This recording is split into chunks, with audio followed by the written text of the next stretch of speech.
Alors, ça bouge du côté de la Formule. Di Grassi trouve refuge chez Venturi à la place de Norman Nato. Lucas Di Grassi va pouvoir continuer sa carrière en Formule 1, malgré le départ d'Audi, et en décrocher le second baquet Venturi. Ah, super!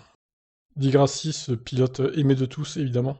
Donc Norman Nato a beau avoir fini la saison de Formule 1 en fanfare avec une quatrième place puis une victoire à Berlin, ça n'aura pas suffi. Le Français 18e du championnat, à seulement 45 points du titre, n'est pas conservé par Venturi. Pour la campagne à venir, lui qui a pourtant montré son potentiel a perdu 2 podiums à cause de sanctions. Une disqualification à Rome pour avoir consommé trop d'énergie, et une pénalité de 5 secondes à Valence après un accrochage avec ligne. Ah, c'est pas de bol hein, pour lui. Hein.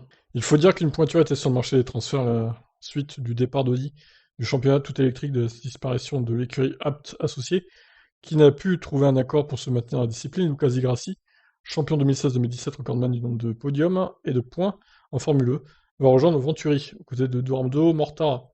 Ce dernier a arraché le titre honorifique de vice-champion la saison dernière, malgré seulement 7 arrivées dans les points en 15 épreuves, et avec tout juste 6 unités d'avance sur la 8ème place. La saison dernière, nous avons démontré que nous avions un package compétitif, déclare Suzy Wolf, directrice de l'équipe. Il y a eu de nombreux temps forts au fil de la saison, qui a commencé par un podium et fini par une victoire. Edo a montré à tout le monde ce que nous avons toujours su, qu'il était un candidat au titre mondial. Lucas et lui vont se pousser dans leur retranchement et tirer l'équipe vers le haut. Que les deux voitures marquent des points à chaque course est essentiel pour nos championnats, des équipes, et avec notre nouveau duo de pilotes, on peut être optimiste sur beaucoup de choses.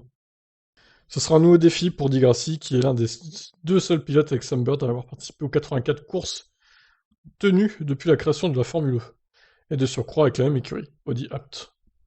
Le Brésilien de 37 ans va désormais tenter de hisser vers de nouveaux sommets une écurie Venturi qui n'a gagné que 3 courses en Formule 1, dont 2 la saison dernière. Quiconque me connaît sait combien j'ai l'esprit de compétition. C'est essentiel pour moi de courir pour une équipe qui, je le sais, peut se battre à l'avant et vraiment jouer le championnat. Bah, c'est surtout que t'avais pas trop le choix d'aller chez Venturi, et sinon tu quittais la discipline, hein, Di Grassi, donc tu peux les remercier plus que eux peuvent te remercier, je pense. Venturi était très très performante la saison dernière, on voit que l'équipe a beaucoup progressé ces dernières années, les gens est vraiment là, et ils se sont clairement améliorés dans tous les domaines. Edo a fait une saison fantastique, vraiment solide, il s'est battu pour le titre jusqu'à la toute fin, et il y a beaucoup de fois dans la saison où je me suis battu avec les deux Venturi, et j'ai pu voir combien elles étaient compétitives. Ajoute celui qui a été rejoint sur le podium par Mortara à l'occasion de ces 2 victoires en saison 7. Quant à Norman Nato, il va au moins poursuivre sa carrière d'endurance, engagé en FIA WEC dans la catégorie LMP2 avec Real Team Racing. Il pourrait également retrouver son rôle de pilote de réserve Venturi, mais aussi discuter avec d'autres équipes pour trouver un rôle de titulaire. Très bien. Ah, mais écoutez, voilà. Nouvelle aventure pour Di Grassi chez Venturi. On verra ce que ça donne donc l'année prochaine.